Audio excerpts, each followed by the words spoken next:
will certainly share my experience, some real life example, whatever I have gone through. And there you are also requested to share, whether you are a junior, senior, you're also requested to share if you have challenges, if you have faced challenges, and if you have actually improvised on some getting some kind of solutions. This is about me. Uh, so in general, in technical writing, I have around 18 years of experience. Apart from that, for some years, I did work at other places also, a newspaper and an NGO. Right now, it's all about technical writing and primarily software technical writing for me. And of course, Tech Writers Tribe is one of the initiatives that I'm trying to help the community in general, learning from the challenges I faced during the career, growing from freshers to leader and all.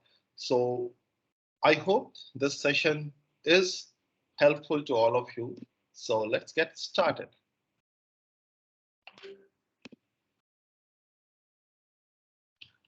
In general, when we talk about our life at work, so yeah, we all know, I don't need to reiterate that what all we do as a technical writer. This is not a session about that because you all already know it.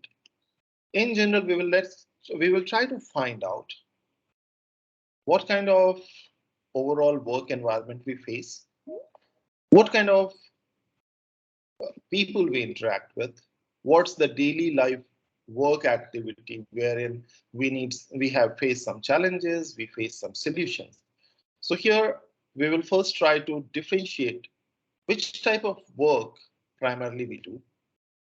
Then we will talk about who are the people on which our work depends within the organization. So who all we care about and who all we need to care about in case we haven't.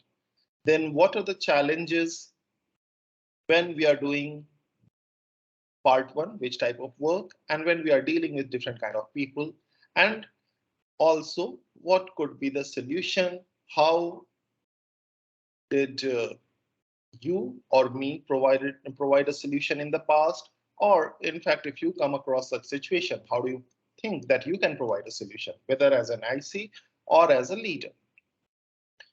And on top of that, as this point, many times I have heard from people while interacting, why do we need to provide solution? We just need to do our work. So we will discuss a bit about that also. Why is it important for doc team members, whether seniors or juniors, to jump in? Whatever is the challenge, take the bull by horn and try to solve it. And this is for yourself. This is not for showing somebody. This is for yourself. So all these things we will be discussing in detail. Let's first talk about which type of work we do. Primarily, I have tried to categorize. If you have more categories, of course, please feel free to share. One I categorize as the must do category. In must do, primarily what do? You basically do the mandatory work, which is in every project, you have some work. And basically the life of not only a technical writer, but all who are involved in a company, developer, QA, product manager, UX, anybody. Everybody's life revolves around that. One project starts, it ends, and in most of the cases, before one project ends, your second project has started. So that's a must do thing. We can't get away with that. Second is should do. Should do for whom? That's for you to find out. The maintenance work. This is generally not in the part of must do, but then we will have to make the judgment. How important it is. The maintenance work where we primarily check the content which we have already published, probably in the last release or in the previous releases also. Whether our content is outdated, whether hyperlinks are broken, whether images are still, you know, up to date or not, because in every project you don't work on the whole doc set again. So that maintenance part we should do. Some feel we should do, some feel we don't have time for that because project after project, and at times these days, especially in software documentation, when you are working in Agile, primarily I have noticed two types of projects that's going on simultaneously. One is what they call is that the long project, which can be like 1 month project or 3 months project. Okay, so the deliverable is according to the duration. But apart from that, many companies have started following a weekly delivery also. So the long project deals with the new features and other enhancement. But this short-term project of 1 week primarily provides the hot fixes or some kind of fixes where it's not only dev effort, it's again, everybody is required. So even doc team members are required. Fortunately or unfortunately, we need to work on both the projects simultaneously. So probably we don't get breathing space at all. Then how do we do this maintenance work? But still, so that's why I have not said must do, but for me, it's a should do part, and it completely depends upon your personal situation and organizational situation also where exactly your document is. If your document has legacy issues, then probably this should do becomes must do. And you need to find out how to do that. There could be challenges, so probably I'm expecting people who have done this while working on project, planning for project, they have also incorporated should do's. Probably they can also share their feedback. Then comes the impactful do. Okay. So must do's and should do basically deal in the overall ongoing thought process of content, how you are presenting, how you are managing the project, whether as a leader or as an individual contributor. The impactful do's is basically about doing some work which leaves such an impact, not only on your project team, but on the organization and of course on the customer, where your team, you as an individual, come to become recognized as overall frontline team. And why this is important? Because many times I have heard from different technical writers. If some of you have heard it differently, please feel free to speak out. Many times I have heard that we are not given equal respect. We are considered just a support team.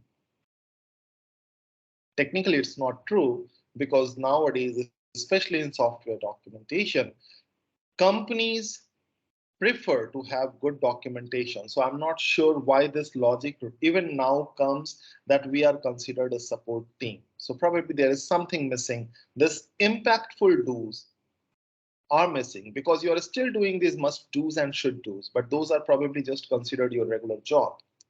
So what are these impactful do's where we can make such an impact where everybody feels that, yeah, there is doc team and it has basically a very big role in making the product successful and making the customers happy. So here I will just like to take a small pause. These are the three things which I could think of. Anybody else thinks there is something else we do as an individual or as a leader or overall as a doc team?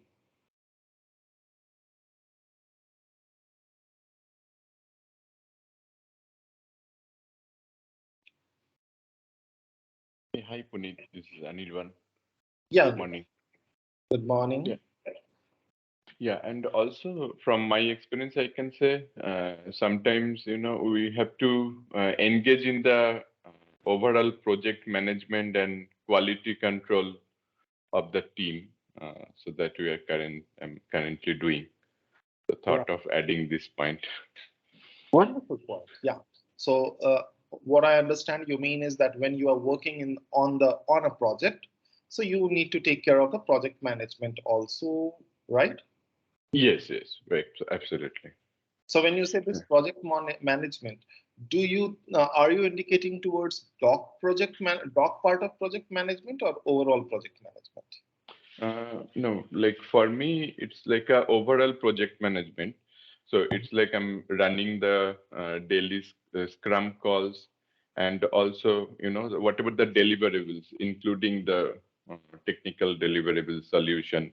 So all those things also I'm tracking, like monitoring the delivery date, or if there are some blockage, connecting the technical person to the leaders, like that. Wonderful. That's amazing. That reminds me of one of my organization where I was working on 5 projects at a time, and in one of the projects I played that role, and they named that role as a Scrum Master. Mm-hmm. Yeah. Yeah. So yeah, I was responsible for my doc team, my doc deliverable also.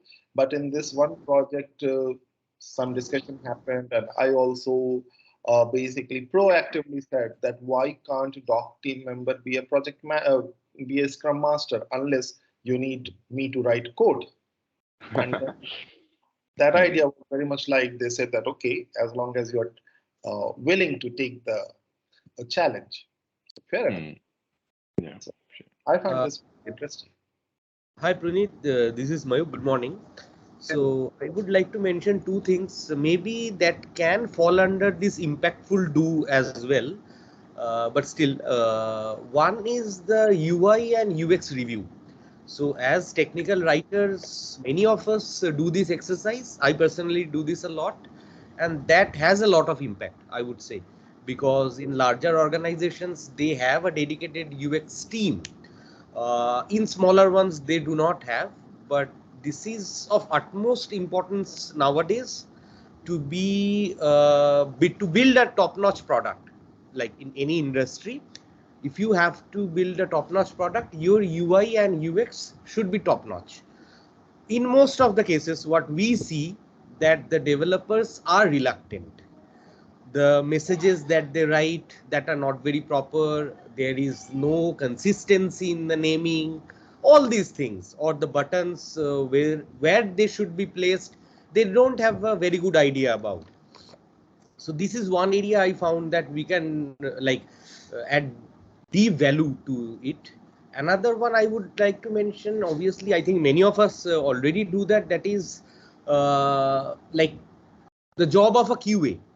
Like as technical writers, we are the first testers of any application.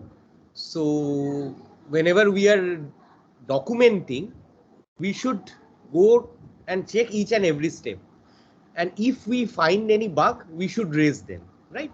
And if we are raising them beforehand, so that will not be raised by the client afterwards, and that will actually save a lot of money for the organization, because if it comes back as a CR or an escalation, that will cost a lot of money to the organization.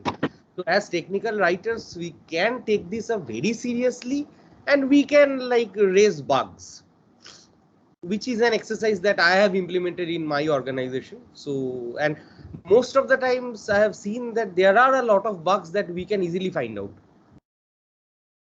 Very true. Completely agree. I'm really impressed by this approach that you are taking. I think most of us should do that. And both these things, Mayuk, I will say, we should not wait for somebody to tell us that whether you will do it.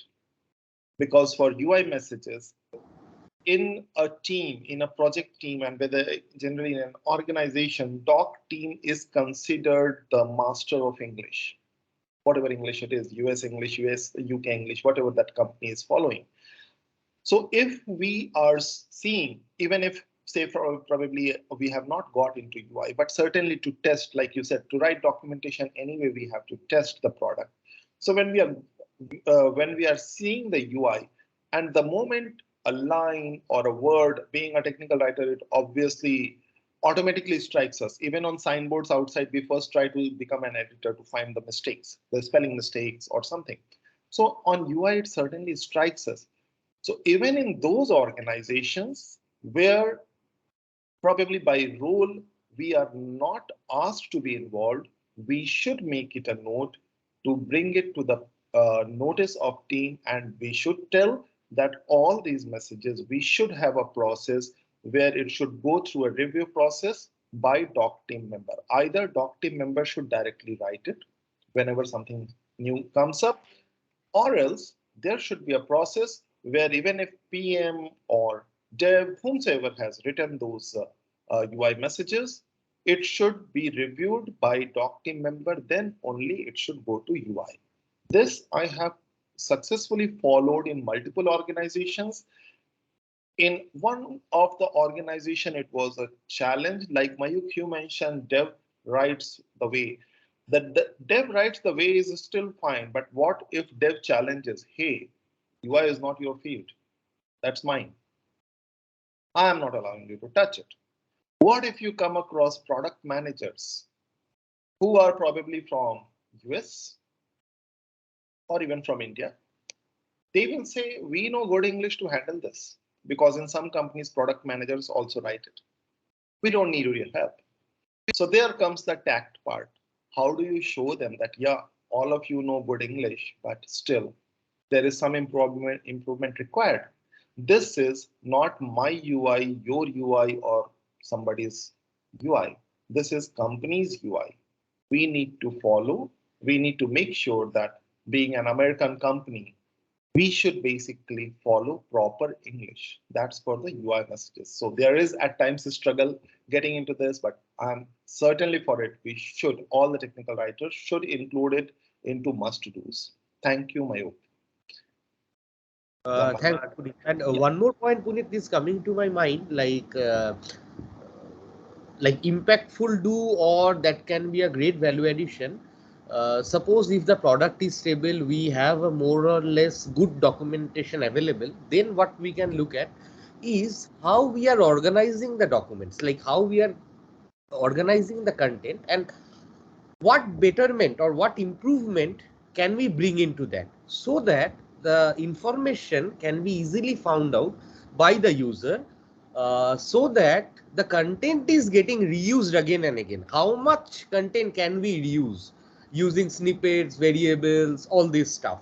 So that is, again, that will be a great value addition, and that can only happen when an organization has a solid documentation, I would say, like accurate, grammatically correct, more or less solid documentation. Then we can look into that area, like how we can improve even on that, like how much more we can get rid of the repetitions, how much more we can make it more coherent, all this stuff. True, true, Yeah. true. And this certainly leaves an impact. And just to add one more point for UI messages also, in one of the organizations where it was the first time I tried it, and after a bit of a struggle with developers and product managers, I did finally get this chance that, okay, tech writers will do it. It was impactful from doc team's perspective, because customers' feedback said that, okay, now your UI looks better to use. And from that time, even from the management, it was made a rule that unless a tech writer, anybody from the team reviews it, nothing goes on the UI. And that certainly made our value bigger in the company. So, That's yeah. good to hear that you got that chance. Yeah. Yeah. So there is a bit of a struggle, of course, if you do anything different, because every team tries to do their maximum. Okay, but still we have to identify what are our core areas, what are somebody else's core area. We don't step in theirs, they don't step in ours. Ultimately, it's company and product on which we live, all of us live. So probably in a peaceful way, we need to make them understand. I will not go and hold the flag of English that, hey, I am the English person here who knows everything. No, I'm not going to talk in that language. I will politely tell them that, hey, this is the thing. For example, Mayuk, you mentioned about even the UX part. Okay, when we talk about UX part, a bit of designing comes in, a bit of those labels also come in. It's not about UI strings only. Okay, I will give all of you a very small example that happened in one of those organizations where I'm mentioning that developers were developers and more than developer, product manager, because that person was from this thing US. And of course, they are native, so technically their English should be better. So, and that person, product manager, used to write and review the messages there before I joined and the team was formed. So this person was said, no, nothing doing. You guys are not touching it. So incidentally, I found while testing the UI, I found a few cases where this OK button, right? Where many times we have this OK, cancel, something like that. OK in 4 different screens were written in 4 different ways. Uppercase OK, mix of upper and lowercase OK, lowercase OK, and something else. And I showed product managers, tell me how does it look like? What will a customer feel? Think about all this, please. Then we had a peaceful negotiation, and overall then apart from that, there were some other examples, they agreed to it. So probably we also need to, when we talk to the organizations where it is not very much friendly in the beginning, we need to give some nice use cases, and that may help. And of course, after doing all that, the value of doc team members overall does increase. And Punit, I would add one more point, just because we are having this discussion. In organizations where localization is a requirement, like the document gets published in different languages, maintaining the UX messages or the labels can be a priority for the tech writers. Because what I have seen from my experience, like in one of my organizations, we used to deal with the localization team. Obviously, we didn't translate, but we used to interact with the localization team. So it was actually our owners to maintain the labels and the UI text as well. Because we were in interaction with that team, like the localization team. So that has to be consistent. That had to be proper. Right. And talking about that localization part, apart from Mayuk, if others have also got an opportunity to work for that. Now, again, I got this opportunity to work in one of the organization where, like Mayuk said, we had to work with localization team. So after the deliverable was ready, there was a separate system for localization. We had to fill localization form. There was some fields in it which clearly mention what we are delivering for localization. And even for documentation perspective, because that time that company was localizing the content, I believe, in 18 different languages. So we were forced to use something called machine language. Machine language is not the machine language which you generally think about, those AI and all. We had to write in a particular way where we used to say, what is this? This is too short. This is not looking nice. This is not looking creative. And then they used to say, but this is what suits localization. Different kind of sentences you can't write for different languages. We can't afford that. So there was a bit more than that. Just the localization part we had to tweak, and we used to call it machine language. Any other thoughts before we move on? I see some messages in the chat.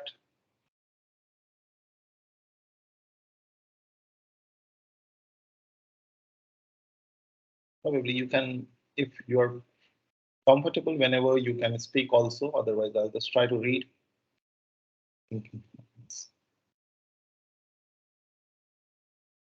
Okay, Isha says, so this QA and UI UX review, part of our job, forms the part of must do category. It is, and it also falls in the impactful category, because the more you move out of your basic job, our job profile is well defined. Okay, like Malay is mentioning about KPIs and all. So our job is well defined when we start working in a company.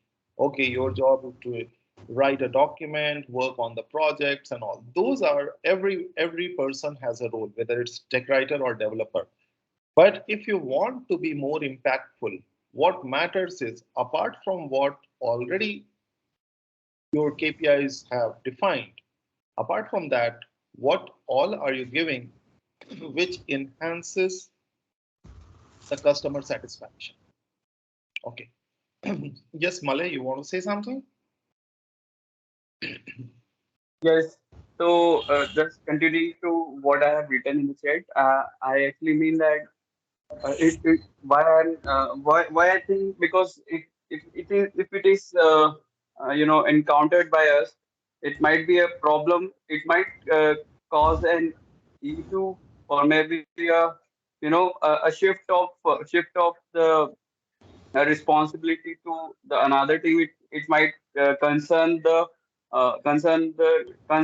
it might concern the respective team. For example, the QA team and the because it is important for them as well to manage their work process, workflows, and plan for themselves accordingly. So if we are prompting something while we are working on a project, so it might become confusing, and in some cases for the large size projects or like small scale project, it is not of much concern. But for the entire software architecture, for an example, an entire big architecture, this sort of random request, uh, which in our view it looks like, okay, we are approaching extra, but for them it might cause uh, an issue from management perspective. Okay. How they will be able to manage this random request if we do that? Well, so this is what, if I take a cue from what Vishakha has mentioned, it was not part of the job earlier, but looking at the inputs and value that it gave, slowly we became part of the Scrum calls and all. Okay, so Scrum calls and UX reviews are there. That's her case. But apart from that, this is where, if I just pick that, everything is not defined in your job right when you start. Like I said, there is a specific role for which we are hired and for which we work. Apart from that, other things, we can provide input. We can't simply go and, that's what I'm saying, raise the flag that, okay, I am only the right person, everybody is wrong. No, we're not going to talk like that. But we provide input, and we always make sure that when we are providing input, we mention that, okay, this is helping the product, this will help the customer. We are not pointing fingers at anybody. Okay. And in our perspective, whatever is right, the moment when overall you talk about a project team where developers are there, product managers are there, everybody has a specified role. Technical writers, the moment you talk about English, people say technical writers. So this is where at least I am coming from. Whether it's UI messages, if you are seeing English, if you have, then first of all, of course, you should step in a very polite way. Number one, always talking from a customer's perspective. Never, our tone should never say, hey, dev is not doing this work right. No, always talk from customer's perspective. That's where people will also understand, because dev will also understand. Yes, when technical writers were not there, they were writing the piece of messages. Product managers will also understand my job is not to write. They were doing it because nobody else was there. Now there is a certain person who has a role to play for English. Same thing with QA. There is no conflict. I'm not thinking that Mayuk is saying that take up the role of QA. What it means here is, anyway, when you are working on tasks, your doc tasks, which are your must dos, right? How do you work? You test the product, right? We actually walk through the website, or for an example, for any application, let's say, and we walk through it from start to end, and we analyze the scope of work, and likewise we plan our project. Exactly. Now, this is where the point comes. While analyzing, you come across something which needs correction. Won't you point it out? Yes. So my question is, like, how do we approach them? Like, to be very specific, we can directly ping them, but what would be the approach that you would suggest? What would be the correct approach? How do we manage that? Okay, that's a nice question. Anybody would like to help Mayuk? Otherwise, help Malay instead. Otherwise, I'll take it up.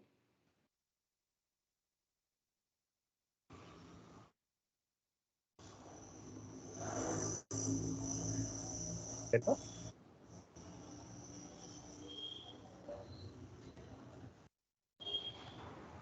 Yes, Punit. May I just offer a suggestion? Yeah, sure. The thing is that I worked for a very short time with the knowledge base of a company, and what I found was that when you are just beginning your career there, as a technical writer or a document writer, what happens is that the rest of the team who who are project managers, who are owners of the document, okay, they don't like suggestions coming from a very junior level. So how do we sort it? Because you know that basically what you are saying does make sense. So it is best, I feel, just to write down whatever you feel in a very polite mind. This is what I feel. I may be wrong. What is your suggestion? If we put it that way, I think the people there who feel they know more and you don't know much, their egos will not be hurt and they will try to look into those suggestions. Having said that, I still feel that when you are just an English language person, they feel that you don't know anything about technology. So do your research work so well that you can answer the points categorically and systematically. And definitely your point will be heard. So that could be a way of approaching them. Because yes, it is difficult, especially at a junior level, it's very difficult. When you're just starting, people don't want to listen to you because they feel you are not a technical person, so you don't know anything. So, Right. Yeah, not just that only, Vineeta. The thing is, people are so much specific in this environment, and they basically don't want to club the task of others into their own.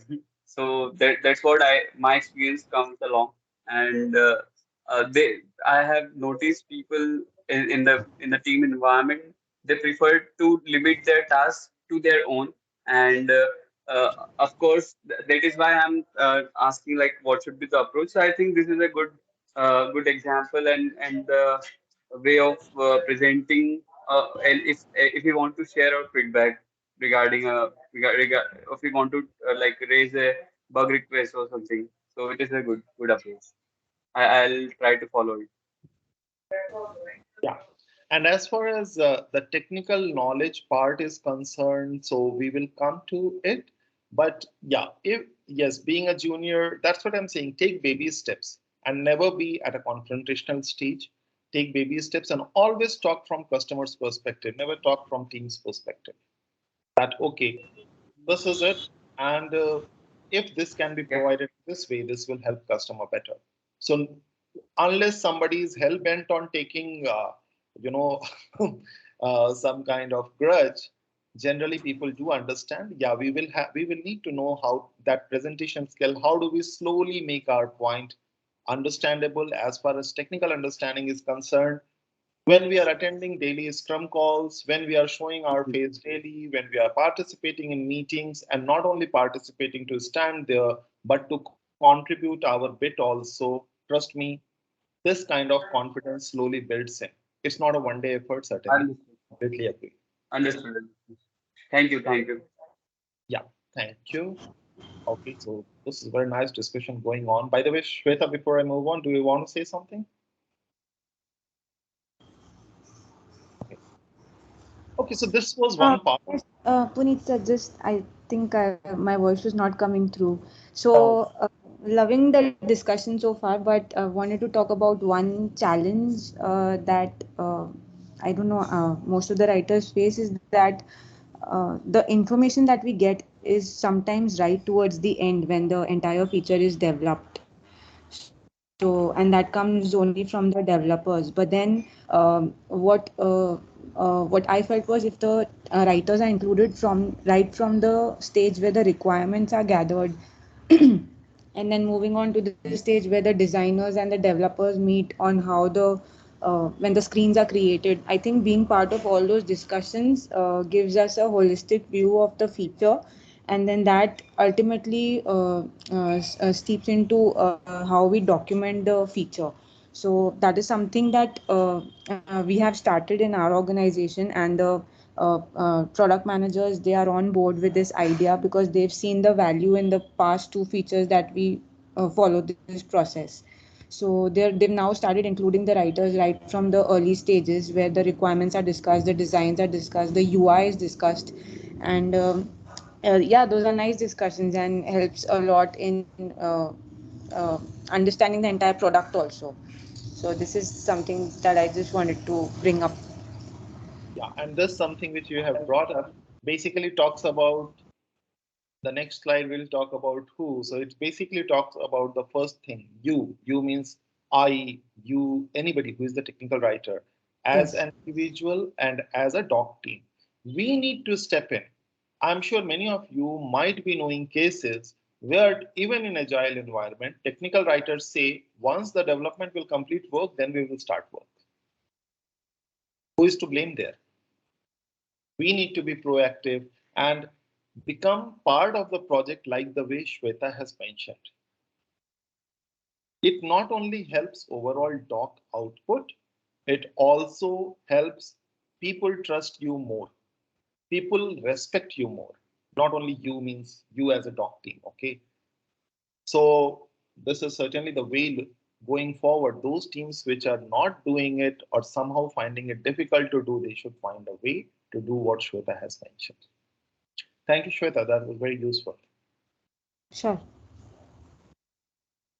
Okay, so that was one part, and we will try to basically go a bit more into depth for that part also, like at project level, what we do. Now, just talk about as we it is the session is about challenges and solutions. So let's talk about some individuals also. When we work in a company, what kind of individuals are involved? First, of course, it's you, the writer or the leader, whomsoever you are. First, of course, it's you. How you want to work defines your presence there. Please remember that. There are people who feel that, okay, I have a set defined role. Okay, that's how I joined. I will stick to that. Some defy the norms, say that, okay, I will do whatever I am supposed to do. Apart from that, also, I will try to help in other aspects also proactively. If other teams are not understanding, you prepare a plan on how very amicably you can help them understand what's the value addition you bring for customer apart from just writing documents. So this is very much you, which is the most important thing. Then, as a doc team, if you have multiple team members and there is a leader also, the role of leaders and the doc team members working together become very important because it's no more limited to individual. The whole doc team should sing the same song together. Whatever process they follow, every writer should be aligned to it, and the leader should be the front face. Leader should be part of this whole process, of course, leaving all writers free to work on their respective tasks, but at the same time, making sure that wherever processes need to be defined, the leader takes it forward to other teams and showcase that this is what we are going to do. The leader, if there are any challenges, the leader first comes as a shield to the for the ICs rather than leaving them alone. That that was your fault. You deal with it. So doc team needs to work as a very close knit unit, and the processes and all. Yes, leaders will lead, but ICs also have the role of helping the leaders do your work, but help the leader so that together only we shine better. Then the third type of group which is involved is generally when we work in agile project, we have a project. So yes, as a doc team member, you are there, you are part of a scrum. In this scrum, there are product managers, or in some companies, those are BAs or product owners. Then you have different other sets of people. Developers are there, QAs are there. Nowadays, UX is there. Project management is there. Scrum Master is there. These are the key names you will figure out. These are the project team members because all of these teams work together in the project. So how you are syncing with them? How proactive are you there? Because every project follows its own cycle. So what all are you doing? Are you present everywhere or not? You have to be present. So that will build the trust and relation also. So everybody will look for you also. And apart from that, it makes your job easier. Then we have other teams, non-project teams. I typically call them soldiers, not only for this slide, but wherever I have worked, I call them soldiers. These are in some companies called, different companies have different names. These are generally implementation level teams, which either visit the customer site or else online also. They are the account managers. So customers don't interact with CEOs or product managers directly for each and every work. These are the people, field facing people, who are responsible right from implementation to maintaining the customer relation later on. Find out those kind of teams in your organization. Go to them, set up meeting with them, because as a tech writer, you might not get this opportunity to directly talk with the customer. So try to find out people who are directly talking to customers so that you get what actually customers feel about your document. Do they use it? If they are using, what kind of appreciation they have, or what kind of comments they have. Wherever required, ask those teams that, okay, you people must be having weekly meetings with your team. If customers are having some kind of challenge, can I sit with you in the meeting? I promise. Initially say, I promise I won't speak a word. There was one such case talking about real life scenarios where I joined one organization as a leader, and the first thing when I joined, the my reporting manager, who was the VP, he said, Punit, welcome to this company. And actually, if you don't know, then you will be taking a lot of blames first because of the legacy stuff. I said, fair enough. So I tried to figure it out one by one, some other efforts done. Now came this customer issue. I came to know, I found out this, what are those implementation teams and I found out those members and I talked with them. And they very politely said, even we don't use documentation. Okay, fair enough. What do customers say? Customers are pissed off. Okay, that's also fair enough. Now the point was, where do I start? Do I run away? I said, why are customers pissed off? They said, first of all, documentation is not 100% correct. Secondly, even if they raise documentation complaints, nobody listens to them. I said, that's the biggest problem. Even in real life, when there are problems may be solved.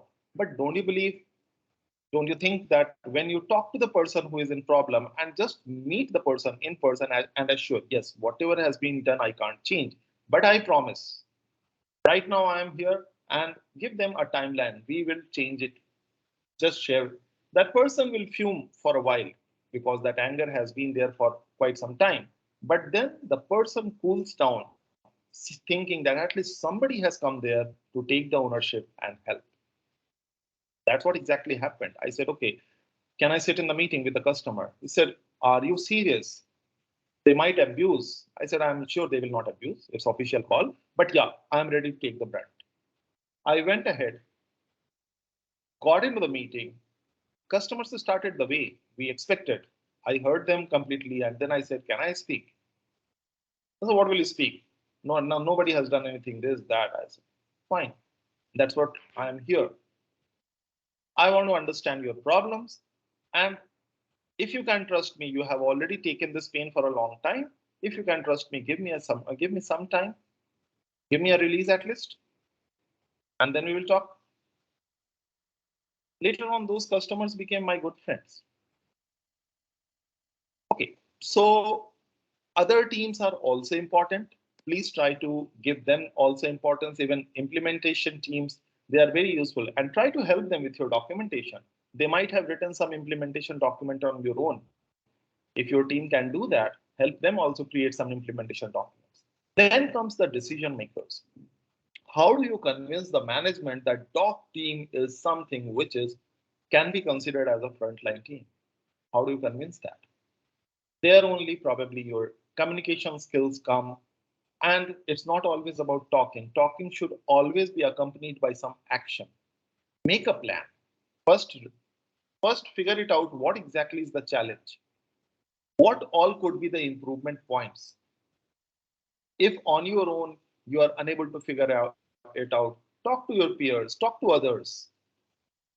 Then go there with a full-fledged plan. No plan is foolproof, but try to make it as close to foolproof as you can. Show it to management. Again, there also the same formula of customer works. Don't run away from management meetings. In fact, ask for a slot in management meeting. Week by week, show them the progress. Trust me, nothing helps better than looking into the eyes and talking, even if it's a virtual meeting. The moment they see that you are present in the meeting, they know, okay, this guy or girl is here to do some real work. Because those persons run away who are not able to deliver. Now, to deliver, your plan should be impeccable. Promise only what you can deliver. Don't be in a hurry that, okay, in 1 week I will change the world. No. If you think it will take 6 months, tell them it will take 6 months, but show them a roadmap that the gradual process they can see. And at least it worked with me. I know many people with whom it has worked, so probably it will work for you also. Okay, and the supreme god of projects, the customer. Try to find out whichever way you can that how you can help them. One way was implementation. Apart from that, go through the analytics of your document. Go through the support calls. Ask the support team to send you a log about the customer issues that they have raised over a period of time, monthly log or something. Try to identify how many issues were due to or how many issues were caused due to the documentation part. So technically, as a leader, and if the leader is missing, if you're a senior technical writer also, or if you are the only technical writer in the company, and in case you feel your senior writers, your doc team is not doing all this, try to push. And never to forget, always be polite. Don't say, hey, this doc manager is not doing anything. Try to show the way, talk it out. Good ideas are often welcome. And if somebody is not welcoming, then there can be individual isolated cases. But even the doc team manager will be happy that, okay, because anything which comes out of good of doc team, that improves his or her position also in the organization, that this doc team leader has done it. Okay. So, but at your front, wherever you are, junior, senior, or a leader, take that extra step. Then only things will work. And whomsoever is involved, I understand probably many of you will have a lot to say. Devs do this, product managers do this. Yes, I understand. Let's do our bit. Let's go in a planned approach. Trust me, if you show results, people will start respecting.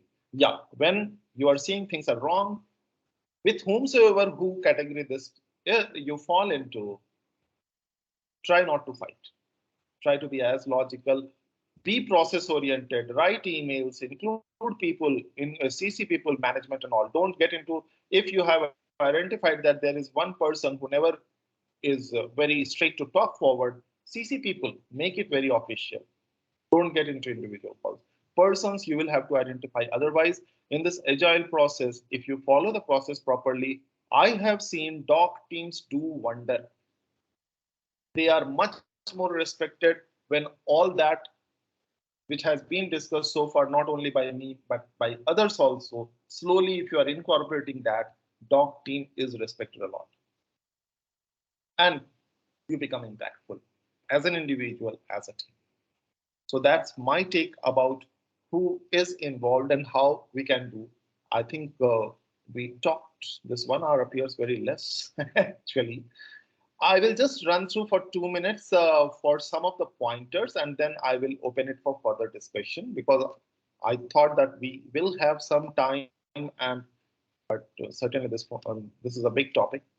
In must-dos, what all you can do for project phases, following the DDLC method or the agile method, whatever from analyze to delivery, whatever stages are there, try to find what is your respective challenge and where all you can improve from the doc process. First for yourself, then for overall project team.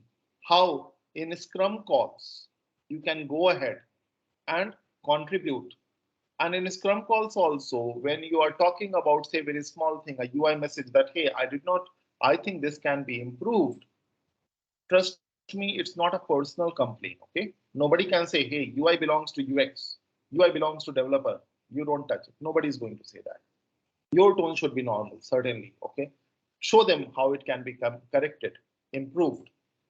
So try to be part of those meetings. Then in this plan, overall challenges and solution, one very small thing like planning part, try to get involved, like Shweta mentioned, right from the start of the project. Don't wait for others to come and say, hey, all the tasks of this project are there in the bucket, Jira bucket or whatever you are following. Now go and find it out. Or in some organizations, they say the tasks have been assigned to doc writers. Why are the tasks getting assigned to doc writers? What are they doing? Why can't they go themselves and say, let the backlog come, we will see, we will discuss and decide. This is what you have supposed to do during analyzing part. So try to be proactive. When planning also, wherever required, try to discuss. So the more open you are to all these discussions and talking to people, the better basically environment of work also you will get. One very small thing like in overall this doc development process, build, then review, and then what? You basically go ahead and deliver. So in different stages, as an IC and as a leader, you might have different types of problems. But everything has a solution and you can certainly improve. Try to use Jira or any equivalent tracking mechanism that the project is using. Try to use that as your powerful tool to communicate. Try to use daily Scrum call as your powerful tool. Although I understand as a doc writer, you might be getting the last 45 seconds or 50 seconds or 1 minute to speak, because anyway there are only 3 questions to answer there. But try to be present. Try to hear what others are saying. One of the most important thing that many doc teams don't do, all of you, if you are following agile methodology, there is a sprint demo, right? The sprint demo happens in your companies? Hello? Yes. Yeah. So in a sprint demo, generally during that particular sprint, what your Scrum team has done, development, they will show. QA will also come and show that we tested this. So many automation cases, so many manual cases. Very surprisingly, very few doc team members go and say, we also did this. So what does that mean? Were you sleeping? What is the impression it is going? Because in that sprint demo, overall management is also present. Management doesn't mean CEO, whomsoever is involved with this product delivery. They are also present. They see QA deliverable is there, dev deliverable is there, product manager will anyway speak. Who is left? UX. If UX is there, UX will also speak. Doc team will say, oh, I just created a link. Why do I need to showcase? No, you need to showcase. Everybody is telling there what did they do. That meeting is about what have you done in this particular sprint, and then later on project demo. What have you done in overall project? Find your slot there. Ask whomsoever is coordinating that meeting that I also need a slide. That okay, what I have done. So these are the factors where visibility factors. And this is not about fighting. This is a very normal official procedure. The sprint demo is about all the teams showcasing what they have done during that sprint. If developer has developed something, probably doc writer has written about it. So if developer is showcasing, and if your document is ready, which ideally should be, about that particular feature which developer is showing, show that okay, this is what has been updated. How you will show, that's your presentation skill. So this is something which I feel during the whole agile project process we can do. We are running ahead of time. We might run 10 minutes late if it's okay with you. So any pointers here from others? During the project process, any challenges, specific challenge you faced and you think you need a solution, or any special solutions you have already provided, implemented?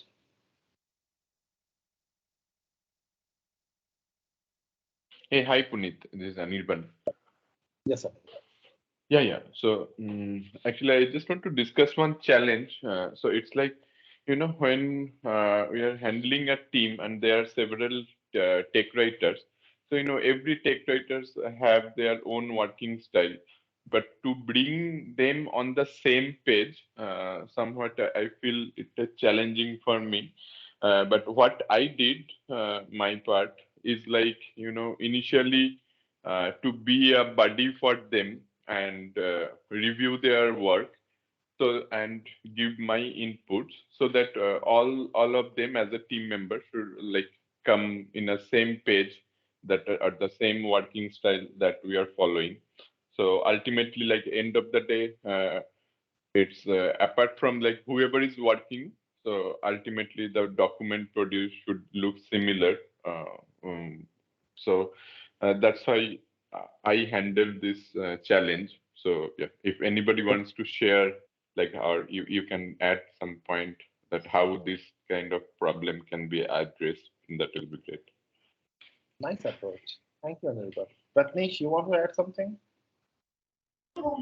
I'm just facing one challenge as of now. So I just want to tell you that if somebody has a solution to that, so that will be helpful me.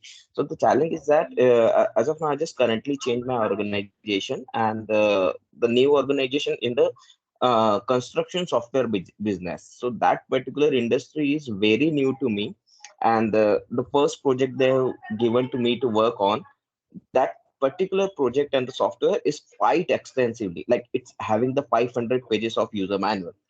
So the question is that, to if they are telling me to update that manual, first I need to get understand that project and software completely, then I can write one line about it, because I can not write a single line without understanding the project. So if that learning curve, if I started to learn, it will take me at least like 20 days or the 1 month to understand the software completely, then I can able to type. So in that cases, if you need to deliver something, so then how you are taking that particular learning curve, because if learning is so extensively. So if somebody has the answer to that, that will be very helpful to me. Thank you. Awesome question. Anybody have wants to answer? I would Hey, hi like to. Punit, this is Tanushree. Okay. Yeah, Oh, go ahead. I'm Yeah. so sorry. No, go ahead. I okay, I'll go ahead. So, so this was, although I was in a different domain, software domain, something like this has already happened where I just joined in and I had to, so I was going through the KT and I had to immediately, there was some immediate task which had to be done and I had to participate and to get it done. So one thing which I followed was I was very clear with my developer and my SME that if you could help me be, as I think it was Anirban who was talking about the buddy part. So you can take their help to, because they also know, the SMEs also know documentation. So for me, I took the, do not, I first hesitated because I felt that, oh, I'm a tech author and how do I ask help? The best, because you're new to the organization and the product, I took their SME, took the SME's help to sort of understand where exactly in the documentation do I need to make changes, or what are the things I need to add, and referring to the previous documentation, or even if that product has no documentation whatsoever, there must be parallel documentation which they might be referring to or something like that. So that those can be referred, but I think the gist of my entire thing is just be specifically clear to the SMEs that you are still in the learning curve, you're still in your KT, so you need proactively you need their help. And so I think that might be one way to go. That's the way I went with. So. Nice. Yes, Punit, may I Yeah, please. Okay, so regarding the uniformity of the document, okay, someone was talking about that the document should be uniform, and that's a big challenge when there are several document writers. First of all, this is one problem that I found. There were several document writers, and we were all asked to write on different topics. And later on, the manager said, "Okay, everything is different. Why is it different? It should be like this. So all of you change it." It's a waste of time. So I think it would be best either the manager should set a template that this is after discussing that this is how we want it, this is the case we want things to go in, and this is how we want the notes to be written, whatever. That one template should be given so that everyone can follow that. If it is not given, I think somebody should uh, voice that and ask for it. There's no harm in asking. And the other question was about how to, how to write the document. And when you're new to a company, yes, initially you have to give a timeline for researching whatever is available, taking help, getting all the knowledge. And you can't learn everything, but yes, the basic knowledge, you have to go to the SMEs and all, find out things, and only when you are on a firm footing, you start writing. So it is an arduous process, and it will need a lot of burning the midnight oil or the lamps, whatever be there. So that has to be done. So one is a uniform template should be asked for, because later on otherwise it becomes very chaotic. Everything has to be changed. It's very demoralizing for everyone.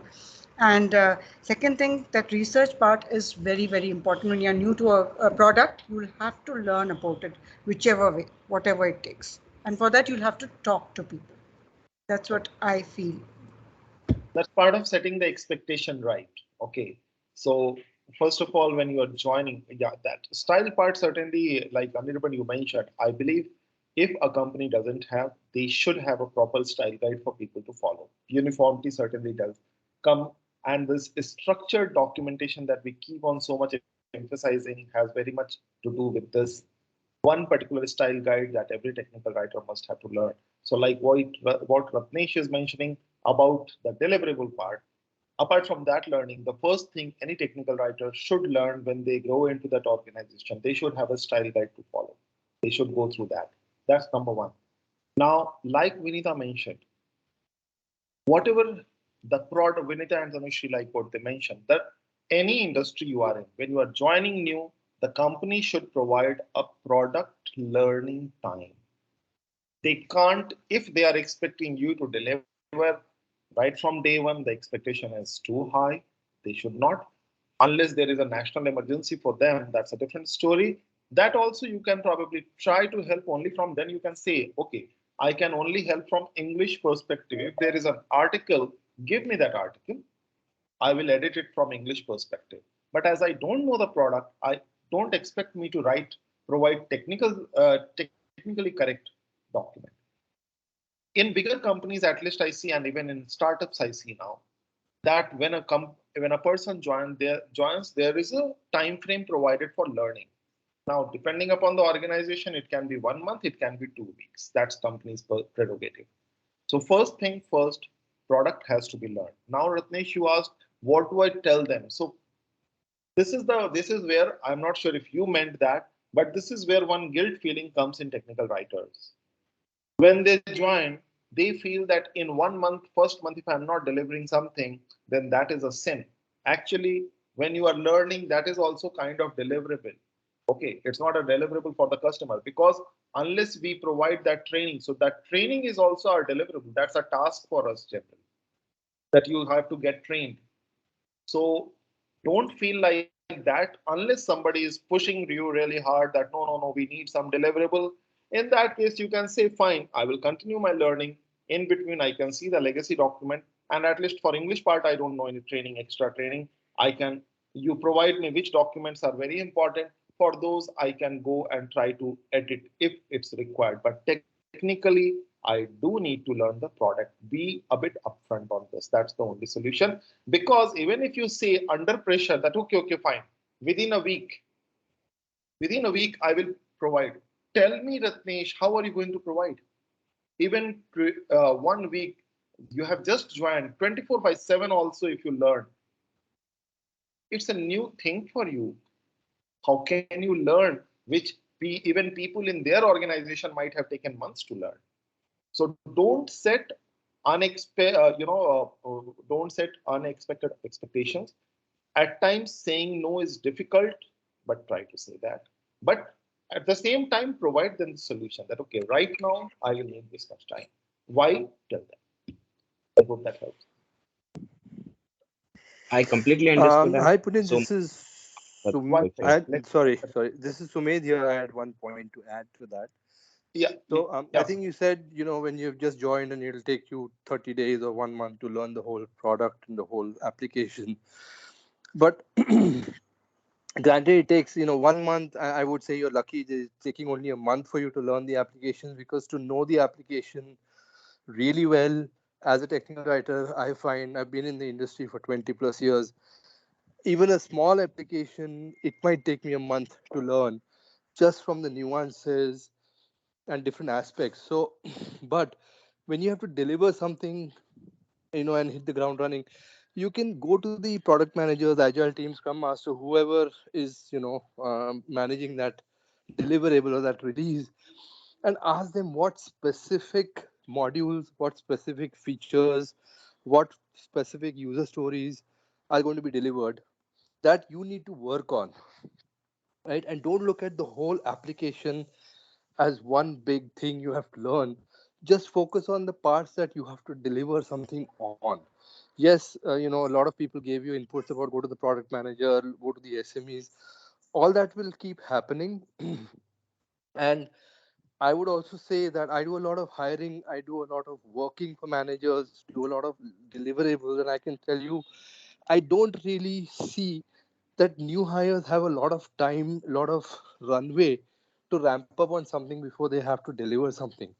The first question I think a lot of managers today like to focus on is, I know this is going to be a new domain. I know this is going to be a new product for you, new system, new team, new application, new vertical domain environment, whatever. How can you ensure that you'll hit the ground running and deliver while you are still learning my product?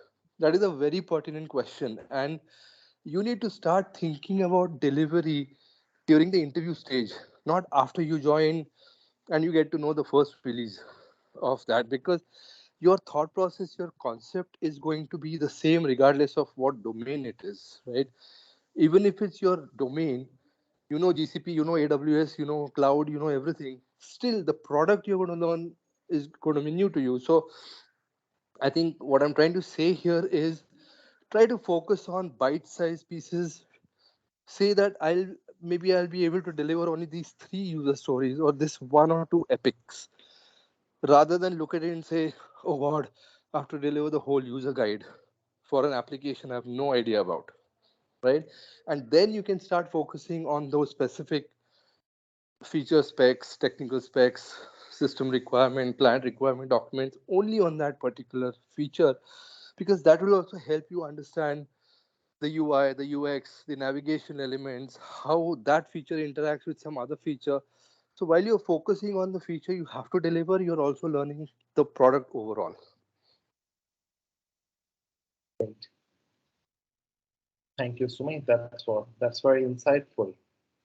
Ratnesh, does overall it help you? Yeah, it helped me a lot, and thank you so much to everyone who answered to that question. So it really helped me a lot in the upcoming days. Thank you. Thank you. So we are already 17 minutes ahead of time. Okay, so I will cut short of other things. So this was one part of project level challenges. Other part, I think probably some of you may have point. So I'll just bring in this who part. Okay, so who in the team? So do you think with other teams, when while working with other teams, do you have any kind of challenges or where you have brought special solutions? I think this is important because many times I have heard about such case. I have heard about such cases where people mention specific team members that I have problems with them. I don't know how to tackle them. So anybody here has the same kind of situation? These are the team members I could identify. You can add more.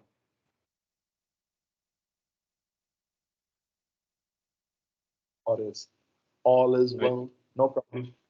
I think, Punit, the universal challenge is getting the information on time.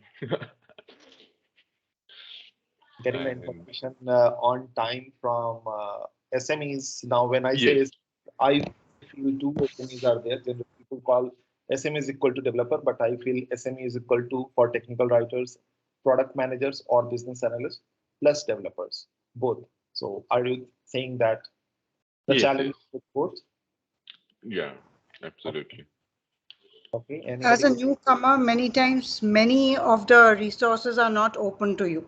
So I found that very constricting. You are not given access to everything, and you are expected to perform like a professional. So that becomes very challenging. When you are a newcomer, you have access Yeah. to only very limited sources because everything else is not your area. So Yeah. that becomes very challenging. And that should be the key thing.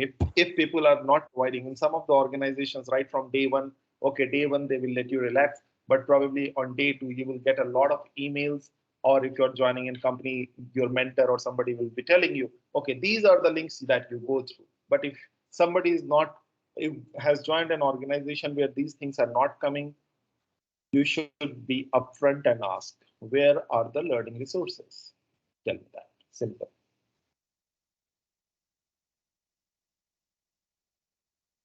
Any other thoughts? Okay, so talking about developers, what I feel, again from real life scenarios, I have also worked in organizations where it has been really, really challenging. If not the whole team, there have been a few individuals who were really very, say, unfriendly. I can say unfriendly, but then you have to do your work. So I'm a firm follower and I believe very much in agile processes. And I use the power of a Scrum call. In a Scrum call, there are three questions asked. What did you do yesterday? What do you plan today? And the third question becomes very important in this situation. What are the roadblocks? So for these roadblocks, as I have been mentioning, be always polite. Don't talk about individuals. I never talk about individuals. I always say that, okay, what did I do yesterday? What am I planning today? And okay, this thing has been pending for a bit now, and the release is now like a few days away, or the sprint closure is a few days away. But for this particular point, I need input, and I'm not sure how to get that input. I have tried everything. I'm not naming the individual. That individual is sitting right in that sprint call, whether in person or nowadays virtual. That developer or product manager is right there, but I'm not naming the person. It's Scrum Master's job to make that available. The Scrum Master immediately asks, so with whom are you expecting? I said, whomsoever is handling that ticket, because for the ticket I have to write documentation. And the Scrum Master goes back and anyway, they know it, who is responsible where. And they say, okay, Anirban is the developer. Hey, Anirban, what's the challenge? Can you provide the input? Anirban has nowhere to hide them. And trust me, I have not said Anirban is my roadblock. I have just said I have this task where I have dependency. I can't move without talking. Either provide me Anirban or provide me Ratnesh. Whomsoever you provide, I don't care. Provide me the person who will provide me the input. Anirban is left with no option. Yeah, Punit. Uh, Probably Anirban will say, let's catch up tomorrow. I said, no, there is no tomorrow because I have been already waiting for a long time.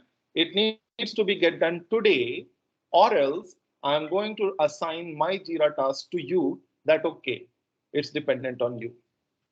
Jira task is such a big thing for developers and QAs. If you have attended big meetings, you will see that even if that big meeting is at 10 p.m. your time, US time, it's happening 9:30 to 10. The tasks keep closing. Everybody, because there it is displayed. Nobody wants their name there in incomplete tasks. So, Anirban, that's how I have done in many companies, Mm-hmm. at least anybody who is the roadblocks, tag them. in the Jira task, this is dependent on you, and just keep your language toned down. Okay. Just try to do that. Yeah, sure, Punit. Thank you. Punit, I'd like to just add one thing. This is great, if you're in an agile environment, but in a waterfall environment where you don't have stand-ups and scrums every day, the other thing also you can do is basically instead of having one POC for SME, you can have 2 or 3 SMEs. So if the primary POC is not their point of contact, you can probably have the developer, the tester, the business analyst who wrote that specification. So don't rely on one person because all of your eggs are in one basket. Then if that person is missing or is really busy, because all the cross-functional teams are going after this one guy. Very often the product manager or the BA or whoever. So try to get more points of contacts where you don't have to escalate or you don't have to have a dependency on a single person, but you can go to several other people. One small tip when you're joining a new company, because we spoke about this, try to see if you can have 2 or 3 people that you can go to. So instead of taking one person's one whole hour on one day, you can go to 3 or 4 people only taking 10 or 15 minutes of everyone's time. They'll be more open to giving you 10 minutes of their time than one person giving an hour or more of their time. So that way, you also understand different perspectives of the same application. You can ask the questions you learned with this guy about the conversation you had with this person, and you have some open questions. You can go to the next person, ask. So that way, you're not stretching your resources thin. That has worked very well for me in the past. So if you have options, it's just that don't waste time. The moment you identify you have a challenge getting input from one person, try to find ways. Communicate. Yeah, that's true. Thank you, Sumedh. Any other thoughts? I think we are royally late, so otherwise, any other thoughts? Last 5 minutes, any other thoughts? We will conclude.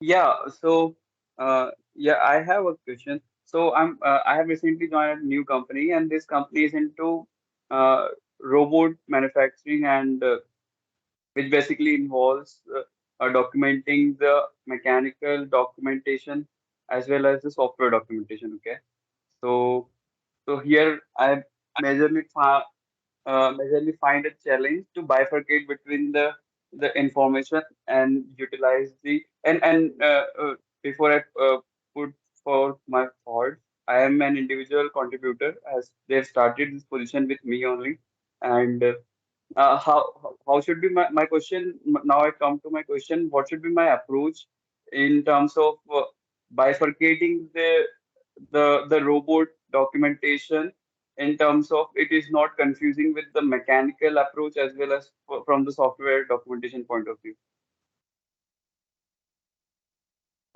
That's an interesting question. How do you bifurcate? So, are you trying to say that if I just pick the terms robot documentation versus software documentation, are those performing different things? Yeah, so I'll give you a very, very high level overview. So for example, there is a physical product, okay, but that physical product is operated through an online server. There is no remote controller involved. It is always programmed using Python and the cloud tech AWS, sorry, Azure Tech. So it is controlled through server only. It is 100% remote controlling of the robot. And now if you are able to see a very high level scope of work, there is some part of the documentation required for how to operate the robot through the server, and what are the functionalities of that particular like architecture of that particular software environment, and now there is other part of it that is related to just software, sorry, robot. And now that robot is about, we have to capture each and every bits and pieces of the robot, prepare its mechanical related documentation like user manual, service manual, um, for example, exploded views as well for the parts catalog and all. So it is more oriented towards the mechanical engineering. Okay. So Got it. how do you think? I mean, but at the same time, I don't want to, keep the documents separate. I want to make it more interactive so that anyone with the layman knowledge or no knowledge should be able to access both type of documents. If a person from software background and he's on the site, because these robots are utilized on the remote location where are the solar parks are located. For example, Thar Thar Desert. There is a huge solar park there, and my company's robots are installed in the government premises. So that's how. Few technicians belong to a mechanical background. Few are from. So I'm talking about the end users. Few are from the mechanical background, and few have. Some of them have done like very like ITI in software or hardware. So how do we communicate better? Can you give me some rough idea about that? Yeah, Punit, can I take this question? yeah, And please. yeah, yeah, Malay, it's a really nice scenario that you have put across. I think you can use, some infographic method in the documentation. Even recently, we had a session in our Hyderabad conference that we can use some cartoons and all. So you can make the documentation Uh-huh. more interesting. And as you mentioned that the audience is like diversified, there are some people who are like laymen, and also there are some people who are technical. So in this way, I think you can Yes. address both of them. That's my suggestion. Mhm. So, like for example, cartoons or illustrations you are saying. So it should be like a 2D information, 2D illustration kind of, right? Which we generally do Yeah. with Adobe Illustrator. Yes, yes. So, for example, suppose we are writing a procedural approach that this procedure need to be followed. So, either we can write in some bullet point, or either we can use some interactive image that like two-person is talking and one person is giving a solution. Even if possible, you can make some, quick video guide that many of the organization nowadays following. Yes, So yes, yes, that will be yes. more I know, I interesting. know. Yeah. And it will, I feel even I also tried that recently in my organization. It engage the people more because to my belief, like most of the people don't want to read the long documentation. Rather, if you give a It's quick a general video belief. guide, yeah, yeah, and maybe that quick video guide that will give a high level overview. Now, if the people are more interested to go in the deep, so then they can refer the detailed documentation. So, like that approach, Yeah, you yeah. can And follow. do you think we can cross-link this video animations within our user manual or like help manual using QR codes or support like scannable links? Yes, yes, Is it a good definitely. You approach? can, yeah, yeah, yeah. That definitely you can give. Like, means you can just link the video guide with a QR code. Like, if they scan, they can just go to that video that may be stored in a Yes. maybe a platform that is accessible to all the audience, like YouTube, or if you have some cloud storage, those things you can utilize definitely. Yes, yes. So I have recommended this QR code thing to my reporting manager. So he shown positive interest in it. So I thought today is a good time to discuss this very quickly within our group. So Hmm. yeah, thank you so much. I Yeah, yeah. request. Even I will just suggest, when even I also recommend something to my manager. So I create a, pilot project, a short thing, maybe 2, 3 steps I create and show them. Ah, So that will be, you yes. will get the acceptance and you can convince them very fast with that approach. Okay, okay, okay. I got it. I got it. He asked me for an example, so now that I have a rough idea, I'll be working on it and I'll present it in front of my reporting manager, and let's see how Yeah, it goes. yeah, sure. All right, So, thank you so much, Punit, if and time Teja. permits, can I add something on that particular question? Yeah, go ahead, please. Yes. Yeah. Yeah, so like regarding to that question, in the past I worked with the defense industry, and in the defense industry, there are like the same type of things has happened. The machine is mechanical, which is handled by the software and also the remotely.